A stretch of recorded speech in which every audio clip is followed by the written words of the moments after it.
Assalamu alaikum everyone. This is me Shazeen Ghaffar and I am finally a student of DPT department. This is my first video and I am starting with general anatomy and then we move forward. So first of all हमें पता होना चाहिए what is anatomy. हम कोई subject पढ़ रहे हैं, सबसे पहले हमें पता होना चाहिए कि वो सब्जेक्ट है क्या. तो सबसे पहले बेसिकली हम पढ़ेंगे anatomy है क्या. anatomy का जो वर्ड है वो एक ग्रीक वर्ड से ओरिजिनेट हुआ है. ग्रीक वर्ड से ओरिजिनेट हुआ है जिसमें ये दो में डिवाइड था, एना एंड टोमी. एना का मतलब होता है एक्सेसिव और जो वर्ड टोमी है इसका मतलब है cutting. Ana anatomy word Greek word से ओरिजिनेट हुआ है जो फर्दर डिवाइडेड है दो में, ana and tomy. Ana means excessive and tomy means cutting. अब कटिंग का वर्ड जो हमारे जहन में आता है उससे हमारे पास एक और चीज़ आती है which means dissection. Dissection also cutting. Excessive cutting या एक्सेसिव डायसेक्शन किस लिए की जाती है? कि हम किसी चीज़ के इंटरनल या अंदरूनी चीज़ को स्टडी करने के लिए हम किसी भी चीज़ को डायसेक्ट करते हैं कि हम उसके अंदरूनी जो स्ट्रक्चर है, साख्त है, हम उसको पढ़ सकें. तो बेसिकली जो हमारे पास एनाटमी है उसकी डेफिनेशन ही यही है कि ब्रांच है साइंस की वो जिसके अंदर हम इंटरनल स्ट्रक्चर्स को स्टडी करते हैं, चाहे वो एनिमल्स का हो या प्लांट्स का हो. अगर हम किसी भी चीज़ के इंटरनल स्ट्रक्चर को स्टडी कर रहे हैं तो हमारे पास एनाटमी है. ठीक है. अब एक हमें पता चल गया कि सब्जेक्ट है क्या, चीज़ क्या है, एनाटमी की डेफिनेशन हमें समझ आ गई. जो नेक्स्ट चीज़ हमारे पास आती है वो होती है कि why we are studying this subject, कि हम ये सब्जेक्ट क्यों पढ़ रहे हैं. क्वेश्चन है हमारे पास वाई, कि हम ये सब्जेक्ट क्यों पढ़ रहे हैं, ये हमारे पास वाई का क्वेश्चन आता है. अब बेसिकली अगर हम देखें अपने डिपार्टमेंट के लिहाज से, फॉर एग्जांपल फिजियोथेरेपी के लिहाज से देखें कि हम लोग एनाटमी क्यों पढ़ रहे हैं, तो अगर हम कोई भी चीज़ या डिज़ीज़ देखते हैं तो उसमें हमें पता होना चाहिए कि डिज़ीज़ या चीज़ की रूट या जड़ क्या है, कहाँ से ये डिज़ीज़ आ रही है, कहाँ से. फॉर एग्जांपल अगर किसी पेशेंट को कोई दर्द हो रहा है, किसी भी बॉडी पार्ट में, किसी भी एरिया में दर्द हो रहा है, तो पहले अगर आपके पास वो पेशेंट आता है तो आपको ये पता होना चाहिए कि वो दर्द किस जगह से ओरिजिनेट, मतलब निकल कहाँ से रहा है और कहाँ कहाँ फैल रहा है और किस किस जगह दूसरे कौन कौन से एरियाज़ को इन्वॉल्व कर रहा है, कौन सा मसल इन्वॉल्व हो रहा है, बोन इन्वॉल्व हो रही है, जॉइंट इन्वॉल्व हो रही है. इन सब को पढ़ने के लिए हमारे पास बेसिक एनाटमी की जो हमारे पास स्टडी है या बेसिक नॉलेज जो है एनाटमी की वो होना ज़रूरी है. तो एनाटमी हम इसलिए पढ़ रहे हैं. अब जो एनाटमी में सबसे पहले हमारे पास चीज़ आती है वो होती है स्टैंडर्ड एनाटॉमिकल पोजीशन. एक एनाटमी के अंदर हमारे पास एक स्टैंडर्डाइज पोजीशन होती है जिसके अकॉर्डिंग हम लोग बॉडी को प्लेन्स में, एक्सिस में डिवाइड करते हैं, जिसके अकॉर्डिंग बॉडी की मूवमेंट्स होती हैं. अब बेसिक जो हमारे पास एनाटॉमिकल पोजीशन है बॉडी की वो कौन सी है, वो हमारे पास हम यहाँ देखते हैं, एक पिक्चर ड्रॉ की गई है. This is a anatomical position of the body. ये पोजीशन क्या है हमारे पास, जिसके अंदर पेशेंट जो है या कोई भी है वो एक इरेक्ट स्टैंडिंग पोजीशन में खड़ा हुआ है, सीधा खड़ा हुआ है, आइज़ फेसिंग फॉरवर्ड. ठीक है, आइज़ हमारे पास सीधी सामने है और जो हमारे पास hand, this is the palmar aspect of the hand. For example this is the dorsal aspect of the hand and this is the palmar aspect of the hand. तो जो इंडिविजुअल है, पर्सन है, उसका palmar aspect of the hand अगर forward है, सामने की तरफ है, तो इसका मतलब है कि वो एनाटॉमिकल पोजीशन है. उसके पेशेंट जो पर्सन है वो हमारे पास स्टैंडिंग पोजीशन, सीधी पोजीशन में खड़ा हो, उसकी आइज़ फॉरवर्ड हो, उसके हाथ जो है फेसिंग फॉरवर्ड, जो पाल्मर सरफेस है वो सामने की तरफ हो और जो उसके फीट्स हैं वो भी हमारे पास, जो टोज़ हैं पॉइंटिंग फॉरवर्ड, फीट्स क्लोज हो. This is a basic anatomical position of the body, जिसके अकॉर्डिंग हम आगे फर्दर डिस्कशन करेंगे कि प्लेन्स क्या होती हैं, एक्सिस क्या होते हैं और मूवमेंट्स किस तरीके से परफॉर्म की जाती हैं. सबसे पहले हम स्टार्ट करते हैं जनरल टर्म्स से. कौन कौन सी टर्म्स आती हैं, व्हाट इज़ इंटीरियर क्या होता है, पोस्टीरियर क्या होता है, मीडियल क्या होता है, लेटरल क्या होता है, कौन कौन से एस्पेक्ट्स होते हैं वो हम डिस्कस कर लेते हैं सबसे पहले.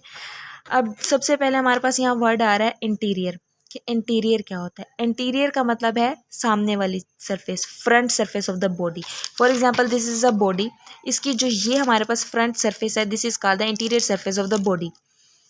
As mentioned here, toward or at the front surface of the body is called as interior surface of the body. और इसके अलावा इंटीरियर के लिए जो दूसरा वर्ड यूज़ किया जाता है वो हमारे पास है वेंट्रल. इंटीरियर को हम वेंट्रल भी कहते हैं. सेकेंड टर्म हमारे पास आती है पोस्टीरियर।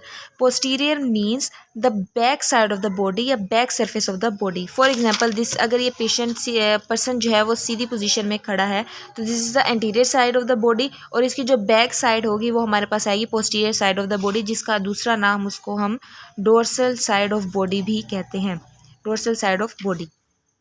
नेक्स्ट हमारे पास टर्म है मीडियल।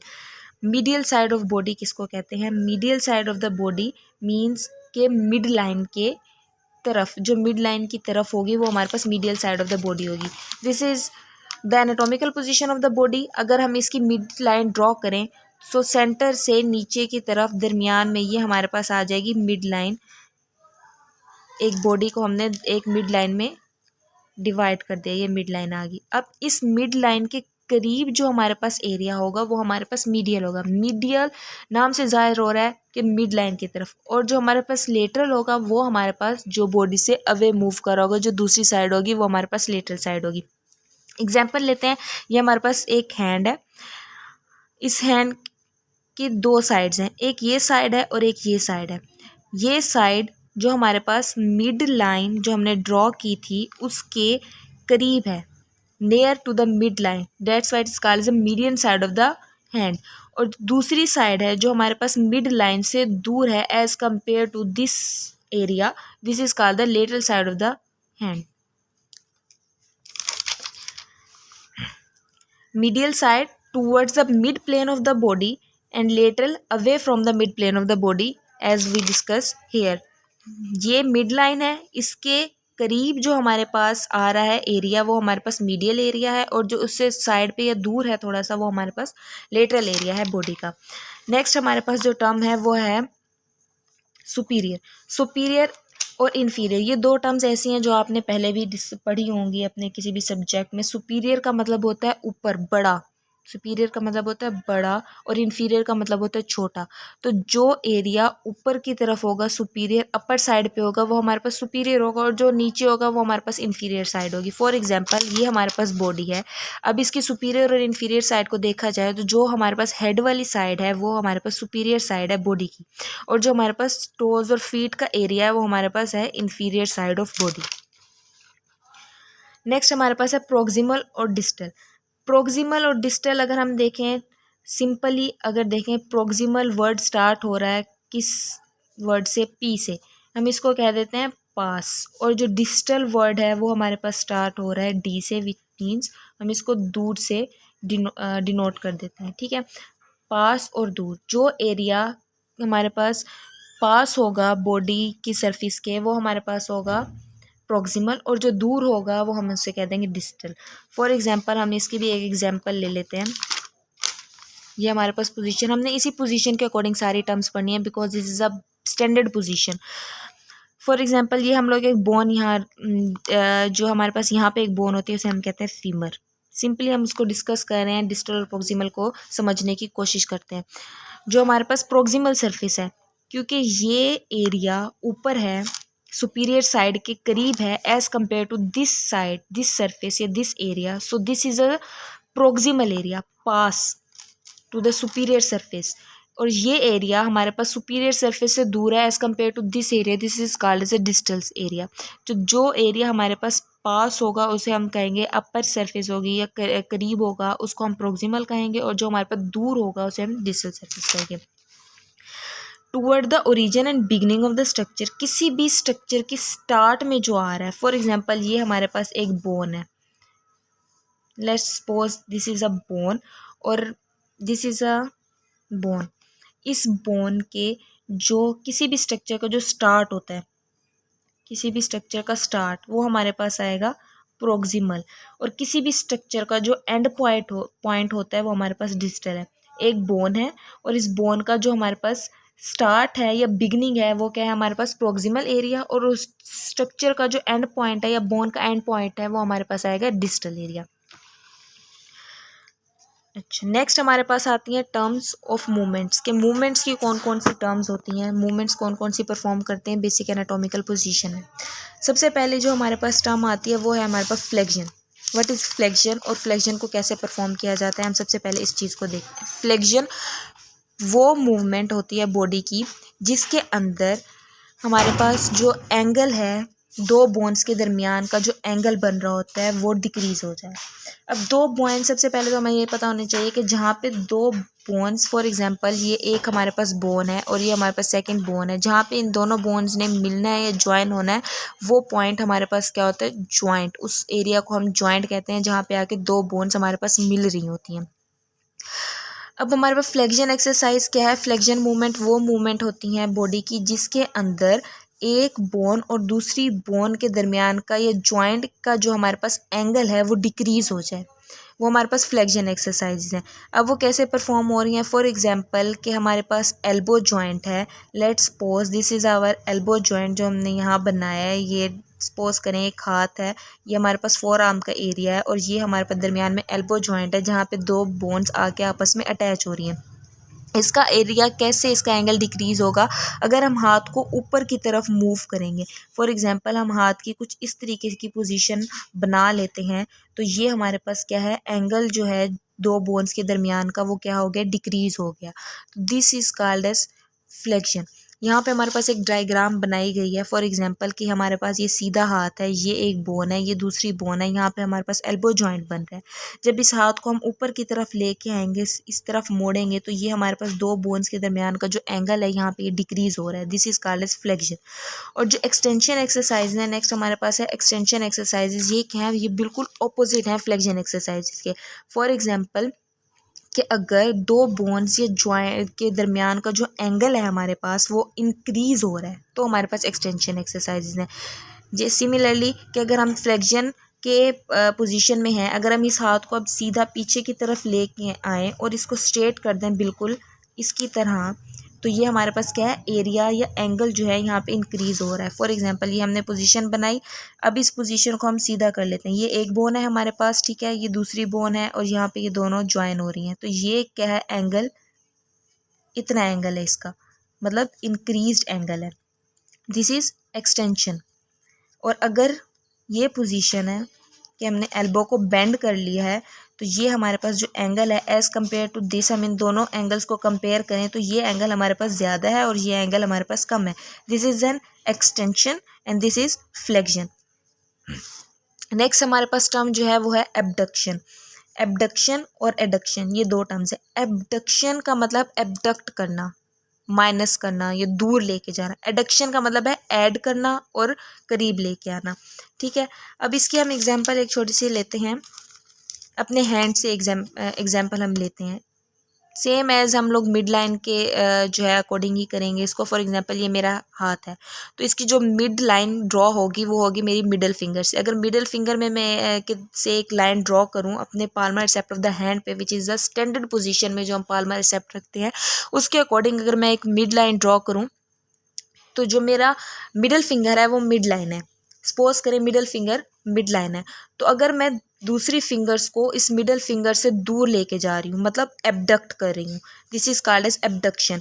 और अगर मैं इस फिंगर्स को इस मिड लाइन के करीब लेके आ रही हूँ, this is called as adduction, कि मैंने ऐड किया, एबडक्ट किया, दूर लेके गई, away from the mid line और toward the mid line, this is called as adduction. Similarly ऐसे हमारे पास एल्बो जॉइंट पे होता है, एल्बो दिस इज सिमिलरली हमारे पास इसी तरीके से शोल्डर जॉइंट पे होता है कि अगर हम हाथ को अवे लेके जाएं, यहाँ पे बनाया गया है शोल्डर जॉइंट के ऊपर कि ये हमारे पास बॉडी है, अगर इसमें अगर हाथ को हम मिड लाइन, ये हमारे पास मिड लाइन है बॉडी की, अगर इस मिड लाइन से अवे लेके जाऊँ मैं हाथ को तो ये हमारे पास क्या हो जाएगा, एबडक्शन, क्योंकि मैंने एबडक्ट कर दिया बॉडी, हाथ को दूर लेके गई, एबडक्ट कर दिया मिड लाइन से। और अगर उस हाथ को मैं वापस अंदर की तरफ लेके आऊँ, मिडिल साइड की तरफ लेके आऊँ, this is called as adduction. Next हमारे पास पॉइंट है वो है सरकमडक्शन। सरकमडक्शन मतलब एक सरकमफेरेंस। सरकमफेरेंस से आगे हम फर्दर अगर इसको करें तो वो है हमारे पास सर्कल। सर्कल एक होल सर्कल के अंदर जो हमारे पास मूवमेंट परफॉर्म होंगी वो हमारे पास होंगी सरकमडक्शन मूवमेंट, जिसके अंदर एबडक्शन, एडक्शन, फ्लेक्शन, एक्सटेंशन सारी मूवमेंट्स एक साथ परफॉर्म हो रही हैं, वो हमारे पास है सरकमडक्शन। फॉर एग्जांपल शोल्डर, अगर हम लोग शोल्डर पे सरकमडक्शन मूवमेंट करें, शोल्डर हमारा फुल 360 डिग्री में रोटेट कर सकता है, दिस इज़ अ सरकमडक्टरी मूवमेंट, ठीक है। उसके बाद नेक्स्ट हमारे पास जो पॉइंट है वो है प्रोनेशन एंड सुपिनेशन। प्रोनेशन और सुपिनेशन, दो टर्म्स हैं। सिमिलरली उसी तरह हम दोनों को एक साथ कंबाइन करके पढ़ते हैं। सुपिनेशन को हम इस तरह कर सकते हैं कि सुपिनेट मीन्स सीधा करना, ठीक है। प्रोनेट मीन्स उल्टा करना, ठीक है। हम अगर इसको पढ़ें तो नॉर्मल एनाटॉमिकल पोजीशन में हमारी क्या पोजीशन बनेगी, ये हमारा Palmer surface of hand upward movement कर रहा है, तो ये हमारे पास क्या पोजीशन है, सुपिनेटेड पोजीशन है, क्योंकि मेरा हाथ जो है वो सीधी पोजीशन के अंदर, दिस इज सुपिनेटेड पोजीशन। और अगर इसको मैंने प्रोनेट करना है तो इसका मतलब है कि मैंने इसको उल्टा पोजीशन में लेके जाना है, ये मेरी आ जाएगी pronated position. This is a supinated position of the body and this is a supinated position of the forearm and this is the pronated position of the forearm. ये लिमिटेड मूवमेंट्स है हमारे पास, सिर्फ हैंड और forearm पे perform होती हैं pronation और supination की मूवमेंट्स। अच्छा, नेक्स्ट हमारे पास जो पॉइंट है वो इन्वर्जन और इवर्जन। इन्वर्जन, इन का मतलब है अंदर की तरफ, ठीक है। इस पॉइंट से हम याद रखते हैं, इन मीन्स इनवर्ड मूवमेंट, अंदर की तरफ, और इवर्जन है एक्सटर्नल और बाहर की तरफ जो हम मूवमेंट्स परफॉर्म करेंगे वो हमारे पास होंगी इवर्टेड मूवमेंट। फॉर एग्जांपल ये मेरा हाथ है, अगर मैंने इसकी इनवर्जन मूवमेंट करवानी है, हैंड है, इसको मैंने इनवर्जन मूवमेंट करवानी है, मतलब इसको मैं अंदर की तरफ लेके आ रही हूँ, mid line of the body की तरफ लेके आ रही हूँ, दिस इज इन्वर्टेड मूवमेंट। और अगर इसको मैं बाहर की तरफ लेके जाती हूँ, this is the everted movement, क्योंकि मैं इसको बाहर के एक्सटर्नली मूव करूँ, इंटरनली मूव करूँगी, अंदर की तरफ मूव करूँगी, इनवर्जन मूवमेंट, एक्सटर्नली मूव करूँगी, आउटवर्ड मूव करूँगी, this is eversion movement. Okay, next हमारे पास कुछ दूसरी टर्म्स आती हैं, वो हम देख लेते हैं। सबसे पहले आता है यूनिलेटरल। यूनि का मतलब जहाँ पे भी हमने वर्ड पढ़ा है इसका मतलब होता है सिंगल या एक, मतलब कोई भी कंडीशन जिसके अंदर एक साइड बॉडी की, एक साइड हमारी जो बॉडी है उसकी एक साइड इन्वॉल्व हो, वो हमारे पास आएगा यूनिलेटरल। फॉर एग्जांपल ये बॉडी है, अगर इसमें कोई भी कंडीशन ऐसी है जिसके अंदर हमारे पास ये right side of the body involve है, this is called as unilateral, क्योंकि यूनि मीन सिंगल और लेटरल साइड जो है बॉडी की वो इन्वॉल्व हो रही है, तो यूनिलेटरल मतलब कि जो बॉडी की एक साइड इन्वॉल्व हो, सिंगल साइड इन्वॉल्व हो, यूनिलेटरल आएगा। बायलेटरल, बाय मीन्स डबल, ठीक है, मतलब बॉडी की दोनों साइड अगर किसी कंडीशन में इन्वॉल्व हो रही हैं तो वो हमारे पास आएगा बायलेटरल, ठीक है। नेक्स्ट हमारे पास टर्म है इप्सीलेटरल एंड कॉन्ट्रालेटरल।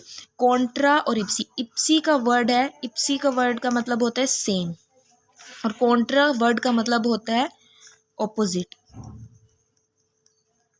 मतलब किसी भी कंडीशन की वजह से same side of body involve हो रही है तो वो हमारे पास है इप्सीलेटरल। कोई भी कंडीशन या इशू हुआ हमारे पास, फॉर एग्जांपल किसी भी कोई इंजरी हुई जिसकी वजह से हमारे पास इंजरी अगर राइट साइड की हुई, राइट साइड पे अगर हमें कोई चोट लगी है या कोई ट्रॉमा हुआ है तो उसकी वजह से सिर्फ राइट साइड ही इन्वॉल्व हुई है, मतलब जिस साइड पे इंजरी हुई है वही साइड हमारे पास इन्वॉल्व हुई है तो हमारे पास इप्सीलेटरल कंडीशन है। लेकिन अगर हमारे पास इंजरी या कोई ट्रॉमा हुआ है राइट साइड पे और उसकी वजह से हमारे पास पेन आ रहा है, हमारे पास लेफ्ट साइड पे पेन आ रहा है, ये लेफ्ट साइड पे मूवमेंट्स लिमिटेड हो रही हैं, ये रेंज ऑफ मोशन कम हो रही है, तो वो हमारे पास क्या होगा, कॉन्ट्रालेटरल। कि इंजरी हमारे पास हुई है ऑपोजिट साइड पे, इन्वॉल्व पार्ट था हमारे पास राइट, लेकिन उसकी वजह से हमें पेन कहाँ आ रहा है, लेफ्ट साइड पे आ रहा है, तो ये हमारे पास होता है कॉन्ट्रालेटरल के ऑपोजिट साइड पे। इप्सीलेटरल का मतलब होता है कि जिस साइड पे हमारे पास ट्रॉमा या इंजरी हुई है उसी साइड के ऊपर हमें पेन आ रहा है तो वो हमारे पास इप्सीलेटरल कंडीशन आती है।